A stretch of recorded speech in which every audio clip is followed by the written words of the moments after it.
ওদেরকে আমি এইভাবে মানুষ করি নাই যে ওরা আমাকে মানে অপমান করে কথা বলবে যে আমি কোথায় আছি, আমি বেঁচে আছি না মারা গেছি। এরা আমার ওই খবরটা এখনো পর্যন্ত নেয় না। না, নট অ্যাকসেপ্টেবল।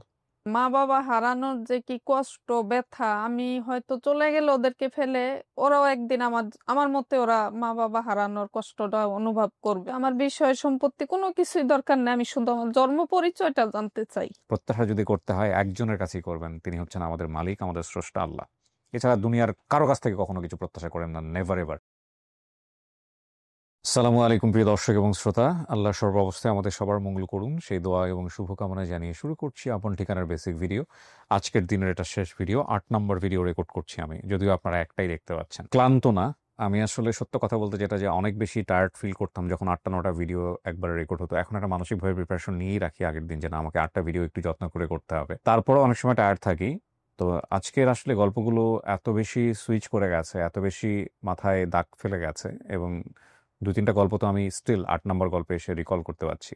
বিশেষ করে একটু আগে আমি যে গল্পটা রেকর্ড করলাম সেটা হয়তো আপনারা রীতিমতো দেখে ফেলেছেন, খুবই হৃদয় বিদারক একটা গল্প। যাই হোক, এই বোনটির গল্পটা কি এবং তিনি কিভাবে হারিয়ে গেছেন পরিবার থেকে, সেই গল্পটা আমরা তুলে নিয়ে আসতে চাই। তার আগে বলতে চাই, যদি আপনি আপনার পরিবার খুঁজতে চান দয়া করে আমাদেরকে ফোন করবেন। আমাদের ফোন নম্বর হচ্ছে 09639888777 এবং আমাদের যে মেইল অ্যাড্রেসটি রয়েছে sharemystory24@gmail.com। আপনার নাম কি? পারবিন আক্তার। এটা কি বাবা মায়ের দেয়া নাম?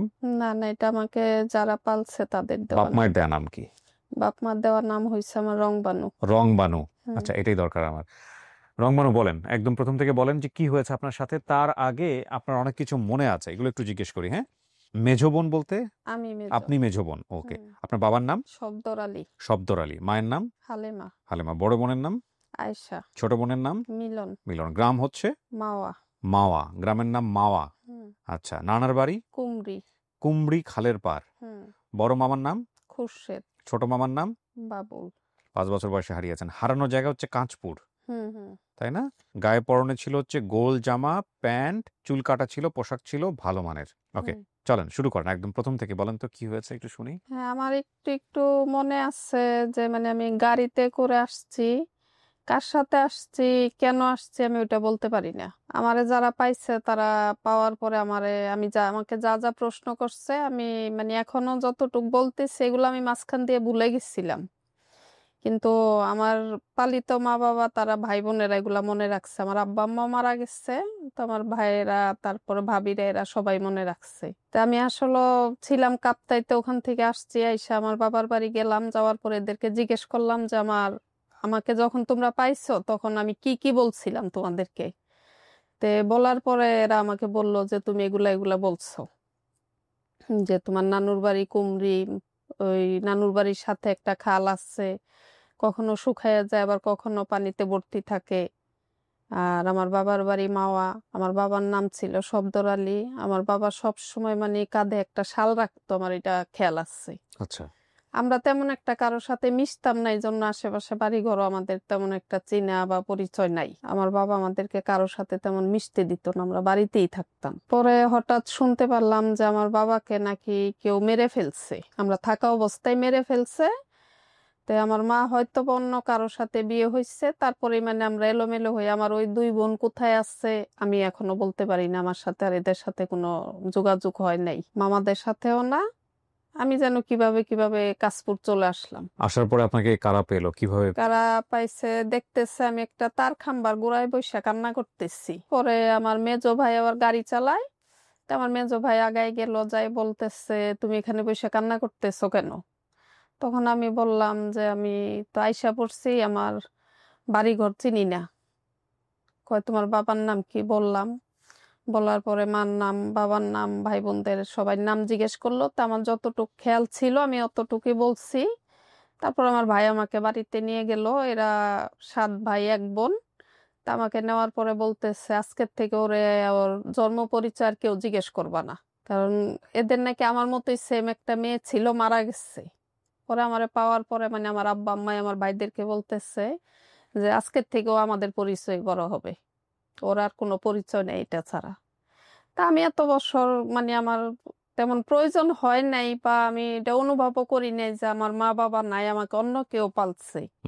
এরা আমারে অনেক আদর করে পালছে, অনেক যত্ন করে পালছে। তো এখন আমার ছেলে মেয়েরা আমাকে মানে কথার আগে আমাকে ছোট করে কথা বলে, আমার জন্ম পরিচয় নাই।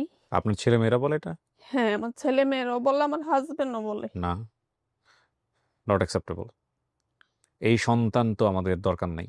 ছেলেকে মাস্টার্স পাস করাইছি, মেয়েকে অনার্স কমপ্লিট করাইছি, কিন্তু ওই ছেলেরাই কিছু হইলে আমাকে বলে যে তোমার নিজেরই তো বংশ পরিচয় নাই। শোনেন, আপনার মা এখানে মন খুলে বলতেছে বলে কথাগুলো বলতেছে, এবং এগুলা আপনারকে হয়তো কষ্ট দিবে যারা সন্তানরা এটা শুনতেছেন, বাট এটা আপনার জন্য একটা গোল্ডেন অপরচুনিটি। আপনি আপনার মায়ের কাছে মাপ চেয়ে নেবেন। আপনার সন্তানেরা এগুলো বলার পরে কি মাপ টাপ চাইছে আপনার কাছে এখন না পর্যন্ত? না না, আমি মাপ চাবেন। আজকে 1.5 মাস যাবত আমার ছেলের বোর কাছে অপমানিত হয়ে আমি বাড়ি থেকে রাগ করে চলে আসছি। আমি কোথায় আছি, আমি বেঁচে আছি না মারা গেছি, এরা আমার ওই খবরটা এখনো পর্যন্ত নেয় না আমি কোথায় আছি। চরম অন্যায়, চরম অন্যায়। এটা এটা দেখেন, আপনাদের সাথে কি হয়েছে না হয়েছে সেটা বড় কথা না, কিন্তু মাকে যদি আপনারা এই মার পরিচয় নিয়ে কথা বলেন, এটা সন্তান হিসেবে এটা খুবই দুঃখজনক এবং এটা টলারেবল না। এটা আমার বিয়ের পর থেকে ওর বাবা আমার সাথে অনেক খারাপ ব্যবহার করতো। আমি তারপরও 2টা ছেলে মেয়ের দিকে তাকাই যে ওদেরকে আমি উচ্চ শিক্ষায় শিক্ষিত করব, ভদ্র বানাবো। তে আমি ওদের দিকে তাকাই, আমি সংসার করছি। যে মা বাবা হারানোর যে কি কষ্ট ব্যথা, আমি হয়তো চলে গেলে ওদেরকে ফেলে, ওরাও একদিন আমার মতে ওরা মা বাবা হারানোর কষ্টটা অনুভব করবে। এইটাই আমি বলতে চাচ্ছি, সেদিন কি মাপ চাইতে পারবেন? মাপ চেয়ে নেবেন মায়ের কাছ থেকে। তো আমি চাই না আমার ছেলে মেয়ে আমার মতো কষ্ট পাক, সমাজের কাছে ছোট হোক। ওরা আমাকে যেমন বলে আমার বংশ পরিচয় নাই, আমার জন্ম পরিচয় নাই, ওদেরকে যেন কেউ বলতে না পারে। এই জন্য আমি সারা জীবন ওদেরকে আমি মানুষ করছি। আমার সারা পৃথিবী জুড়ে আমার 2টা ছেলে মেয়েই ছিল আমার সম্পদ, আমার পরিচয়। কিন্তু এখন যখন শেষ বয়সে আইসা আমার ছেলে মেয়ে আমাকে এগুলা বলে, আমি সহ্য করতে পারি না। মানে ওদেরকে আমি এইভাবে মানুষ করি নাই যে ওরা আমাকে মানে অপমান করে কথা বলবে।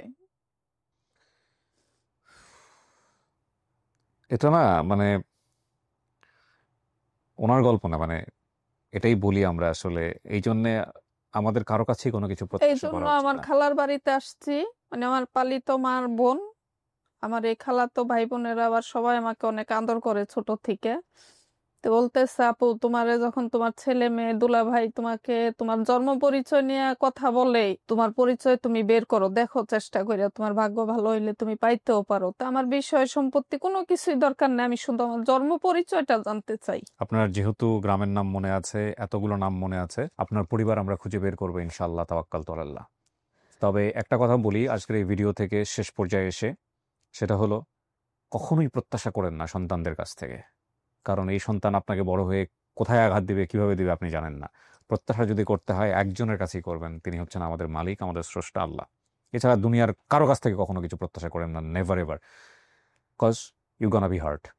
আপনি হার্ট হবেন, কোনো না কোনোভাবে হার্ট হবেন, যত প্রিয় মানুষই হোক না কেন, যতই কিছু হোক না কেন। Never expect anything from him or her. আমার হাজবেন্ড সরকারি জব করতো, তাই আমি। বেঁচে আছে আপনার হাজব্যান্ড? হ্যাঁ, বেঁচে আছে। আচ্ছা, যাই হোক, আমরা পারিবারিক বিষয়গুলো আর না নিয়ে আসি। আন্টি, আপনাকে আমি আন্টি বলেই সম্বোধন করলাম, যদিও খুব বেশি বয়সের বোধহয় ডিফারেন্স হবে না। আপনার বয়স কত এখন? এখন আপনি বলছেন 5 বছর বয়সে হারিয়েছেন, এখন দিয়েছেন 42। এখন কথা হলো, আপনার সবকিছুই প্রায় মনে আছে, হ্যাঁ? আপনার বাবা মাকে দেখলে কি আপনি চিনবেন? না, আমার খেয়াল নাই। কিন্তু এতগুলো সমস্ত তথ্য মিললে আপনি আরো কিছু ঘটনা বের করার চেষ্টা করেন, যেটা আর আপনার পরিবারে। কিছুই মনে নাই আঙ্কেল, হ্যাঁ, এইটুকুই মনে না, আছে। কিন্তু আপনি আপনি একটু একটু চেষ্টা করে দেখেন। আপনি যদি একটু চেষ্টা করেন তো পারবেন। আপনি এমন কিছু তথ্য বের করার চেষ্টা করেন যেটা আপনার বাপ মারই জানার কথা। একটু ব্রেনস্টর্মিং। আমার ডান পায়ে না না না, এটা বলেন না, বলেন না, বলেন না, বলেন না, বলছে। বলেন না। এগুলো বললে তো সব ভিডিওতে থেকে যাবে, বলেন না। কিছু জিনিস আপনি গোপন রাখেন যেটা আপনার বাপ মাই জানে। যদি তারা আসে, ভাই বোন বাপ মা কেউ আসে, আপনি জিজ্ঞেস করবেন, তাহলেই তো বুঝতে পারবেন এরা আপনার পরিবার। হ্যাঁ, হ্যাঁ। সো একটু চেষ্টা করে দেখেন। প্রিয় দর্শক এবং শ্রোতা, আমরা শেষ করছি আজকের মতো একটা ভালো সংবাদের প্রত্যাশায়। আসসালামু আলাইকুম।